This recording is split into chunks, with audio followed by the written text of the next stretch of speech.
Muy buenas a todos, aquí Adolfo Ruiz Calleja para hablar de billetes y concretamente de billetes graduados por PMG. PMG ya sabéis que es uno de los patrocinadores del blog numismático y lo que quizá no sepáis es que ya ha graduado 10 millones de ejemplares. Mirad qué cantidad de billetes están graduados por PMG. 10 millones. Se pasó esta cifra, este número redondo, el pasado mes de enero. Y lo más sorprendente no es la cantidad de billetes que han graduado, sino el crecimiento exponencial que están teniendo estas graduaciones. Mirad, en enero de 2020 se cumplieron los 5 millones de billetes graduados. Enero de 2020. Bueno, pues en enero de 2024 ya estaban hablando de 10 millones. O sea, en los últimos 4 años han graduado tantos como anteriormente. Y otro dato interesante. Más de la mitad de los billetes graduados son billetes chinos. ¿Cómo os quedáis? Bueno, esto también muestra el enorme crecimiento y la enorme importancia que tiene el mercado chino en la notafilia internacional. A lo mejor es un mercado que nos llega a nosotros un poquito lejos, pero bueno, pues es un mercado que a quien le interese el billete internacional siempre lo tiene que tener un poco de reojo, o mejor que de reojo, conocerlo bien, pues porque tiene mucha trascendencia, ya no solamente en Asia, que por supuesto, sino en el resto del mundo. Bueno, dentro de estos 10 millones de billetes graduados, PMG seleccionó 10 para escribir un artículo y celebrar este hito, y yo creo que son 10 billetes bastante interesantes. Algunos de ellos nos muestran la historia del billete, son, digamos, billetes con una trascendencia histórica muy interesante, que bien darían para un artículo o para un podcast cada uno de ellos. Y algunos otros son billetes más actuales que lo que nos permite es entender las formas de coleccionar o cosas en las que se fijan los coleccionistas.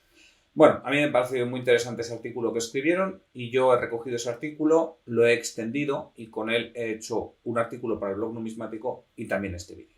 Así que, sin más, vamos a echar un vistazo a estos 10 billetes y quedaros porque os aseguro que vais a aprender cosas con el vídeo.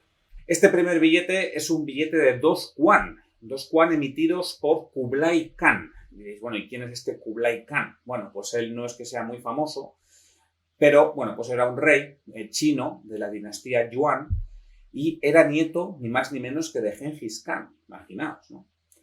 Bueno, este hombre, pues en el primer año que fue emperador de China, lo que hizo fue emitir billetes. Y bien se pueden considerar los primeros billetes de circulación de toda la historia de la humanidad. Estamos hablando del siglo XIII, ¿no? O sea, imaginad qué tempranos. Son unos billetes que no son tan grandes como los de la dinastía Ming, son un poquito más pequeños. Los de la dinastía Ming eran de 1 yuan, estos son de 2 yuan y son un poco más pequeños, pero son de circulación, o sea, realmente estos circularon. Se imprimieron en papel de madera y se utilizaron tintas de carbón pues para hacer tanto las filigranas como para hacer los dibujos. A mí hay una cosa que me resulta muy interesante en los dibujos y es que están representando pues el equivalente en monedas que valían estos billetes, para dejar bastante claro qué es lo que estaba, o sea, cuál era el valor, ¿no?, del billete. Qué mejor manera que dibujar las monedas a las que equivalía este papel. Porque hay que pensar que la idea de utilizar papel como dinero pues era algo muy sorprendente en la época. Ojo, que esto no solamente lo utilizaron ellos, ¿eh? O sea, tan tarde como en el siglo XIX, pues los primeros billetes estadounidenses también era típico que utilizasen monedas y que las pusieran ahí para indicar a cuántos reales de A8 representaba cada uno de estos billetes. Bueno, reales de A8 o reales de A2 o lo que tocase. Como os dais cuenta, no son monedas así circulares que se representan, sino que están como agarradas en unas tiras. Bueno, estos son monedas de cash, ¿no?, de un cash. Estas son monedas que tienen así un agujerito y se ataban en unas cuerdas. Por eso lo del yuan, o sea, son 2 cuerdas de monedas de un cash, ¿no? Por eso el valor de este billete son 2 yuan. Veis también que tiene bastante texto. Este texto lo que está indicando es que, bueno, que puede circular, para dejar claro que este billete es de circulación, puede circular por todo el imperio. Y también indica explícitamente que al que se le ocurra falsificar el billete, pues tiene pena de muerte, ¿no? O sea, que el tema estaba clarísimo. Diréis, ¿esto es muy caro y demás? Bueno, no es de los billetes más caros que voy a enseñar en este vídeo. Se vendió en $24.000, ¿vale? Para que nos hagamos una idea. Se salió a subasta el pasado mes de diciembre y eso se remató en $24.000. Eso sí, son billetes que atraen muchísimo la atención, pues porque, bueno, ¿a quién no le gustaría tener, pues eso, los primeros billetes jamás emitidos, ¿no? Bueno, si estos eran los primeros billetes en Asia, pues en Europa nos tenemos que ir a 1574, concretamente, para encontrar, bueno, billetes o, mejor dicho, papel moneda. ¿Hasta qué punto podría entenderse como un billete? Pues eso estaría en entredicho, ¿no? Apareció en Holanda este billete, vamos a llamarlo así, y concretamente en la ciudad de Leiden. ¿Por qué en la ciudad de Leiden en 1564? Bueno, pues porque estaba sitiada la ciudad por los tercios españoles dentro de la guerra de los 80 años. Bueno, pues Leiden fue una de las ciudades que se puso en contra del Imperio Español y, bueno, pues los tercios la sitiaron. Estuvo sitiada entre octubre de 1573 y octubre de 1574. Luego tuvieron que levantar el sitio. O sea, fue un sitio infructuoso. Digamos que los habitantes de Leiden, no sé cuál será su gentilicio, ganaron este sitio. Bueno, pues en Leiden, como en tantos otros lugares, hicieron monedas obsidianales. Lo de hacer monedas obsidianales pues era algo más o menos, pues no decir normal o común, pero que se daba en muchas ocasiones. Cuando una ciudad estaba sitiada, pues bueno, de alguna manera tenían que favorecer ese comercio y lo que hacían era sacar plata de cualquier lado, o sea, muchas veces expoliando a los particulares, expoliando a las iglesias, lo que fuese, plantas o cobres o lo que pudiesen hacer y simplemente eso lo forjaban. Bueno, pues en Leiden no pudieron hacer esto, entendido que no habría metal para poder acuñar estas monedas. Entonces lo que hicieron fue utilizar papel. ¿Y de dónde sacaron este papel? Bueno, pues de las Biblias. Agarraron Biblias, las trituraron, hicieron pasta de papel y con esta pasta proveniente de las Biblias, fijaros estos protestantes, ¿no? Tanto de leer la Biblia y luego resulta que cambian Biblias por dinero, ¿quién le iba a decir? Bueno, pues de esta pasta del papel de la Biblia, pues luego si la recortaban a mano, o sea, hacían así con unas tijeras, simplemente hacían circulitos y ahí imprimieron los primeros billetes europeos. Y es curioso, ¿no? Porque estas monedas de 5 Stuyver, bueno, monedas o billetes o monedas de papel, como lo quieres decir, pues se adelantaron 100 años antes de que apareciesen los verdaderos primeros billetes, o sea, billetes ya emitidos por un banco o similar. Curiosamente, en el anverso de estos billetes de Leiden aparece un león y una leyenda en latín, ¿no? Y la leyenda en latín indica lucho por mi patria, indica en holandés. También indica la fecha, 1574. Bueno, el león era un símbolo de la nobleza holandesa de la época y, bueno, pues hoy en día está asociado, ¿no? a la República de Holanda. Así que, bueno, ahí veis estos billetes obsidionales de Leiden. Y como veis, en muchos casos, este tipo de innovaciones, ¿no?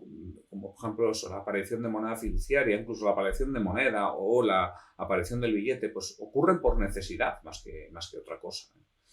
Bueno, siguiente billete, ya sí que es un billete como tal, ¿no? Estos son 25 Riksdaler Kroner de 1695. Esto es un billete noruego y es una auténtica delicia. A mí me parece una preciosidad. De hecho, utilicé estas imágenes para ilustrar una entrada en el blog numismático, simplemente por utilizar alguna imagen, y me gustó mucho este billete. Y hubo uno que puso un comentario de qué billete más bonito que has utilizado y demás. Así que, bueno, se ve que no solamente a mí me parece estupendo.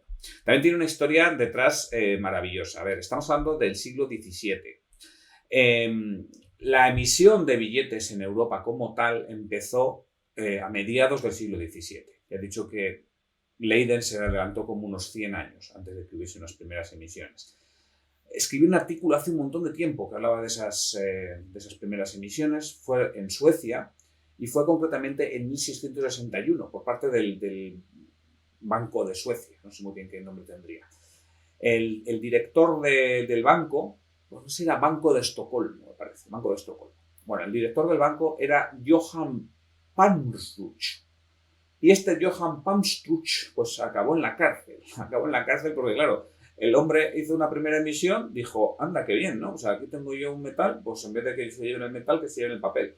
Y luego dijo, oye, pues y si emito más papel que metal tengo, mientras haya deuda que lo respalde, no pasa nada. Bueno, sí pasó porque fue la primera corrida bancaria y al final al tal Pam Struch pues acabó en la cárcel porque no tenía efectivo para poder pagar a sus deudores, ¿no? A los tenedores de los billetes. Hoy en día imaginad que todos fuésemos al Banco Central Europeo diciendo, oiga, quiero este dinero, ¿no? Pues el Banco Central Europeo te mandaría la porra, pero bueno, en esa época no se entendía esto. Yo creo que nuestros abuelos eran bastante más listos que nosotros en este sentido. Bueno, el caso es que ahí en el siglo XVII, en su vecina Noruega, porque he dicho que esta innovación del billete fue en Suecia, bueno, pues en Noruega, no mucho tiempo más tarde, ya también miraron así con ojitos la idea de emitir billetes. Pero no lo hicieron a través de un banco, sino que lo hicieron a través de un empresario, un tal Jørgen Tormolen. No sé muy bien cómo se pronuncia,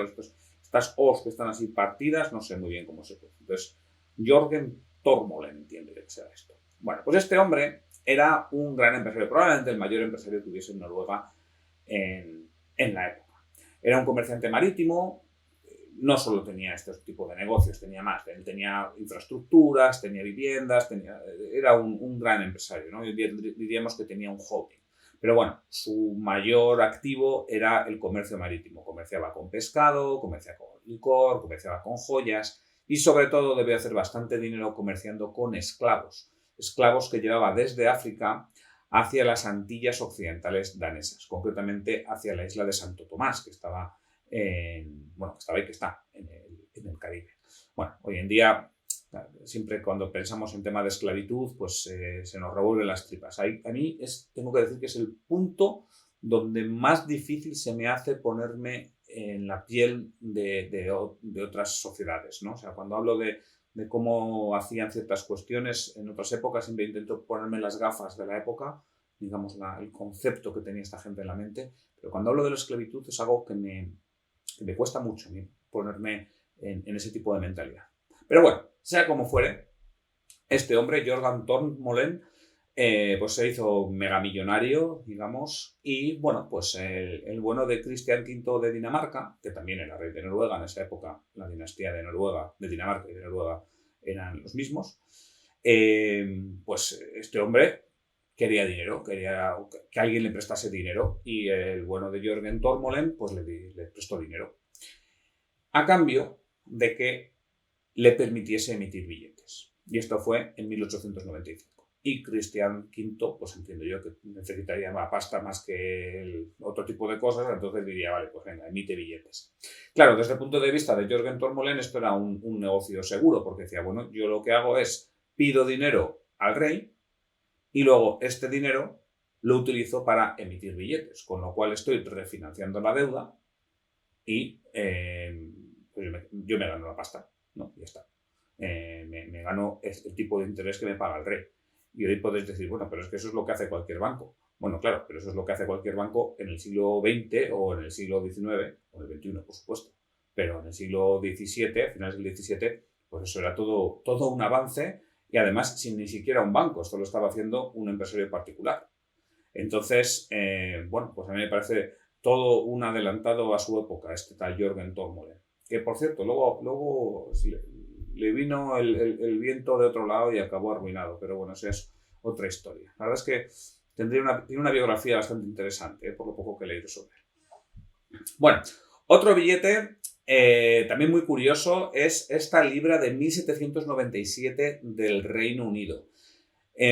A ver, como os he dicho, la idea de utilizar billetes para refinanciar deudas era lo que se estaba haciendo durante los siglos XVII y XVIII. De hecho, muchos bancos centrales se creaban justamente para eso. Bueno, a ver, no había un banco central como tal. O sea, eran bancos, por ejemplo, en España era el Banco de San Carlos. Pero era un banco de propiedad de la corona, más o menos, ¿vale?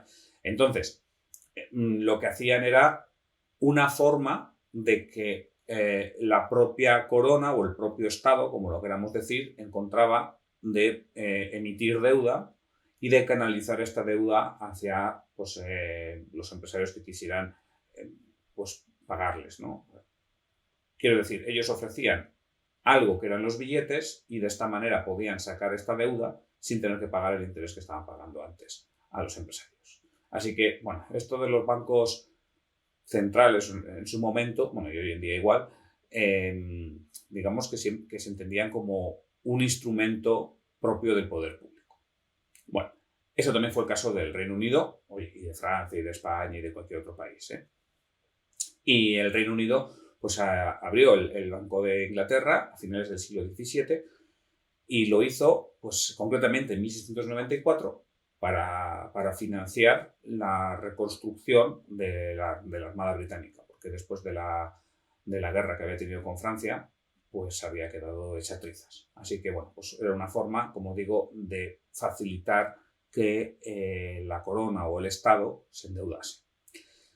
Bien, la idea era, bueno, nosotros emitimos estos billetes, la gente que tenga los billetes los puede circular, no dejan de ser vales para al propietario, y entonces no son certificados de depósito como tal, pero en cualquier momento cualquier persona que tenga un billete puede llegar al Banco de Inglaterra y canjear el billete por el oro correspondiente. O sea, en ningún momento dicen que haya un 100% de caja. Esos billetes no son certificados de depósito. Pero, bueno, pues daban por supuesto que no iba a ir todo el mundo corriendo a cambiar sus billetes, entonces con tener un porcentaje más o menos amplio les valía. O sea, podían tener a lo mejor, no sé, en vez de tener un 100% de caja, a lo mejor tenían un 80% de caja. Y con eso estaban tranquilos. Claro, llegó el año 1797, justo cuando se emite este billete. Y resulta que solamente tenían un 50% de caja. ¡Oh, maravilla! Un 50% de caja. Entonces aquí se empezaron a poner muy nerviosos porque dijeron, bueno, es que esto puede ocurrir una corrida bancaria en cualquier momento. Oye, que corridas bancarias había habido muchas ya. Al Pantruch este ya le había hecho una corrida bancaria pues 130 años antes, ¿no? Y desde entonces había habido varias por toda Europa. Entonces, como solo tenían oro para canjear el 50% de los billetes que estaban en circulación, lo que hicieron fue un acta de restricción bancaria. Y ese famoso acta de restricción bancaria de 1797. Básicamente lo que dijo el gobierno es: permitimos que el Banco de Inglaterra no cambie los billetes en efectivo hasta nuevo aviso. Es decir, que no iban a cambiar ninguno. Y claro, como no iban a cambiar ninguno, pues no podía haber una corrida bancaria. No podían ir todos los tenedores de billetes al banco a que les cambien sus billetes por oro, simplemente porque el Banco de Inglaterra ya no iba a cambiar ningún billete por oro. Y esto, en su momento, curiosamente, no generó ningún tipo de revolución ni nada por el estilo. Claro, que también eran años difíciles, ¿eh? Estaba la Revolución Francesa y demás, entonces, bueno.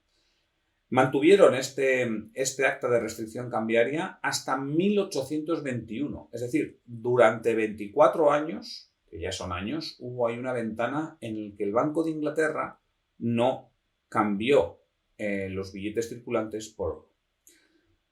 Bueno, aquí hay otra reflexión, y es que, claro, al final el que tenía el billete, o sea, alguien que hubiese aceptado el billete que os estoy mostrando, ¿no? O cualquier otro, el que es en 1795, aceptas un billete y tú sabes que en cualquier momento puedes ir al Banco de Inglaterra a que te den el oro, pero de repente te dicen, no, ya no.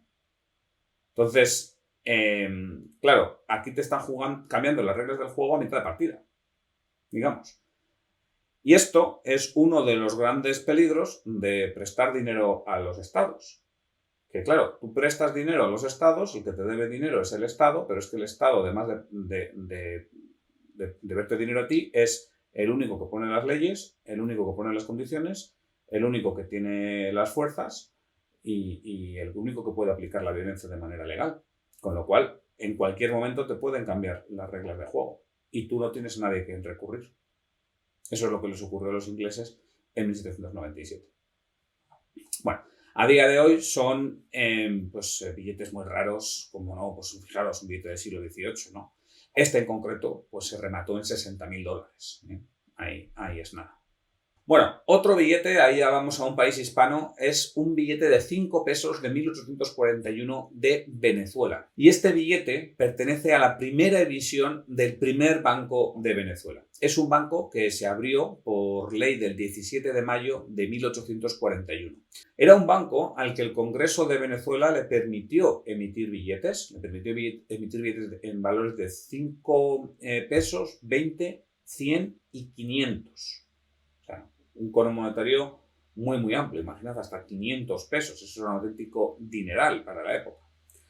Además, tenía la capacidad de recaudar ciertos impuestos. Eso sí, no era un banco de titularidad puramente pública. De hecho, solamente un 20% era de titularidad pública.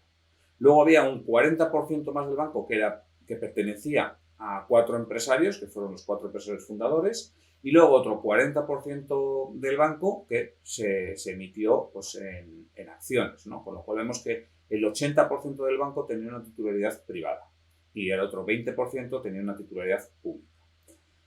A pesar de ello, dependía del gobierno de Venezuela y el propio Congreso fue quien lo mandó cerrar en el año 1850. O sea que su recorrido fue muy, muy pequeño. Pero claro, este banco es el primer banco de Venezuela como tal que emitió billetes y por eso son billetes tan queridos por los venezolanos. He dicho antes que se permitió emitir billetes o que le dieron permiso para emitir billetes de 5, 20, 100 y 500 pesos, pero realmente solo se conocen billetes de 5 y de 20 pesos. De 20 pesos entiendo, yo no he visto ningún ejemplar, pero entiendo que se conoce alguno. Se sabe que se fabricaron. De los demás valores solamente se conocen algunas pruebas que también son muy raras. Y de 5 pesos solo existe un ejemplar. Un ejemplar. Todos ellos fueron fabricados en Boston. Y claro, pues este ejemplar de 5 pesos pues puede ser el billete más mítico de toda la numismática venezolana. Y por eso, pues cuando salió a subasta, se remató en $70.000. Así que imaginad, es claro, el representante de esta primera emisión de 1841. Como digo, no sé si existe algún otro ejemplar de 20 pesos. Si hay algún venezolano que me vea esto, que me lo ponga en los comentarios, que así aprendemos todos. Bueno, de 20 pesos no, pero de $20 aquí tenemos este otro billete, esto es de Estados Unidos y no es un billete, no es un pagaré como tal, sino que esto sí que es un certificado de depósito, es un certificado de oro. A ver, si nos damos cuenta, la fecha es 1863 y claro, en este momento es cuando estaba Estados Unidos en plena guerra de secesión. Claro, en un contexto de guerra, el préstamo interbancario es muy complicado, porque al final el préstamo interbancario en esas épocas implicaba mover oro de unos bancos a otros. Pero claro, imaginad en una guerra, ¿no? Pues no vas a andar llevando oro. O sea, ¿qué coste tiene llevar un cargamento de oro desde un estado de Estados Unidos hasta otro estado de Estados Unidos? Cuando te pueden asaltar por cualquier momento y además las distancias son enormes, ¿no? Entonces, bueno, pues el Congreso, para facilitar este préstamo interbancario, para facilitar que se dinamice un poco la economía en plena guerra, lo que hizo fueron estos certificados de depósito de oro. Básicamente la idea es muy simple. Oye, el oro está aquí, está en un lugar seguro, custodiado por el gobierno. Yo a ti te doy un certificado, y tú puedes mover el certificado sabiendo que el gobierno de Estados Unidos dará el oro a quien tenga ese certificado. Hicieron, en este momento de 1863, hicieron certificados de $20 y de $100. De $100 existe un ejemplar, que se vendió en 2 millones y pico, o sea, es una cosa bárbara.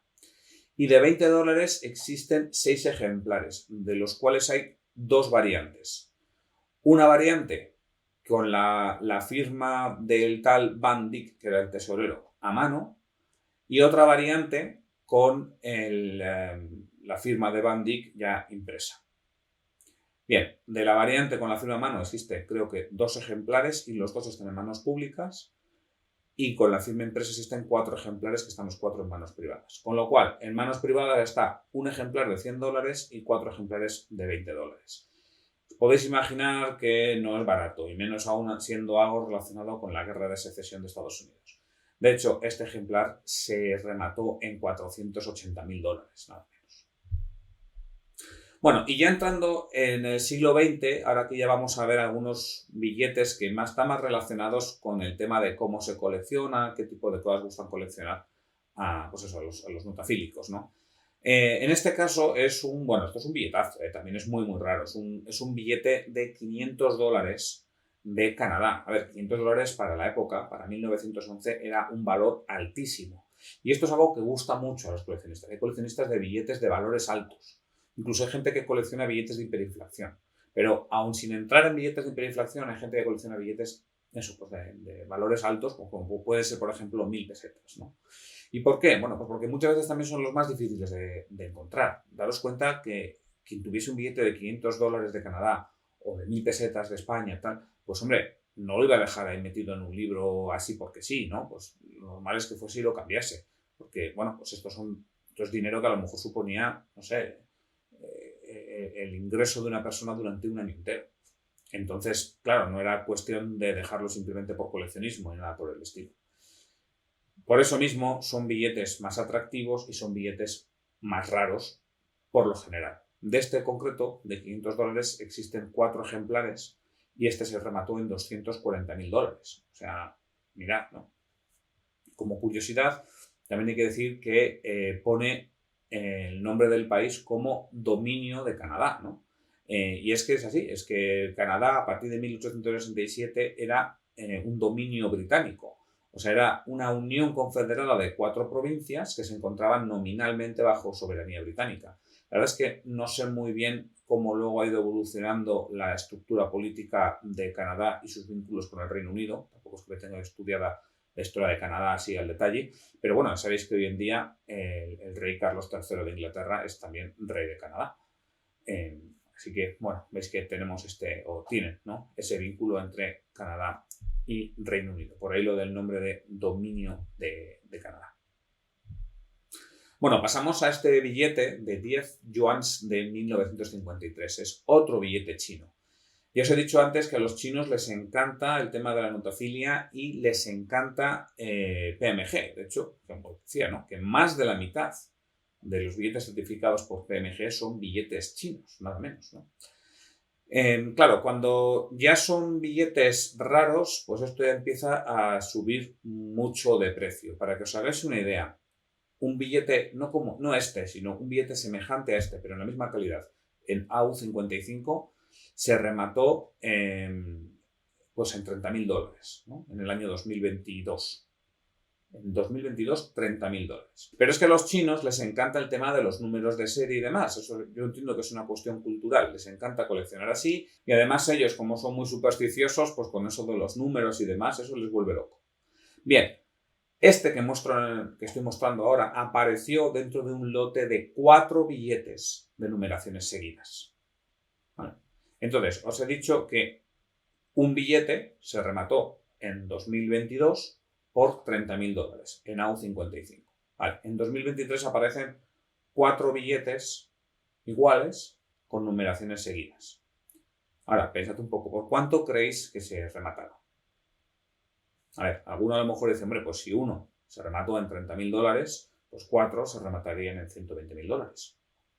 Pues no. Se remataron en 432.000 dólares.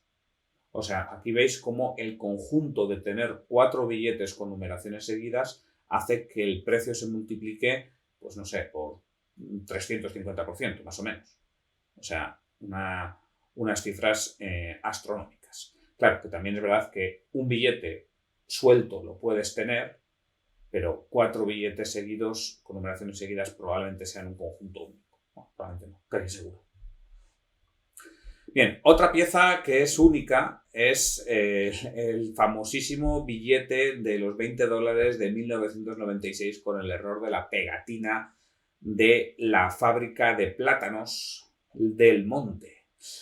Es un billete muy curioso, se han escrito varios artículos sobre ellos. Colemone hizo un artículo sobre este billete cuando salió a subasta por última vez. Ya sabéis, ¿no? El blog de Colemone, de Frank, que es muy interesante. Bueno, ¿cuál es la gracia de este billete? Bueno, pues que tiene una pegatina pegada al billete, pero la cuestión es que la pegatina estaba ahí antes de imprimir el billete. O sea, de alguna forma, esa pegatina del Monte estaba en el papel moneda antes de que el billete o de que este papel moneda se convirtiese en un billete. ¿Cómo llegó una pegatina de plátano a este papel moneda? Pues ahí está la gracia, ¿no? Nadie lo sabe, ¿no? Pero es muy claro porque, de hecho, fijaros que las tintas están por encima de la pegatina. Incluso el número de serie, parte del número de serie está en la pegatina. Es una cosa de locos, ¿no?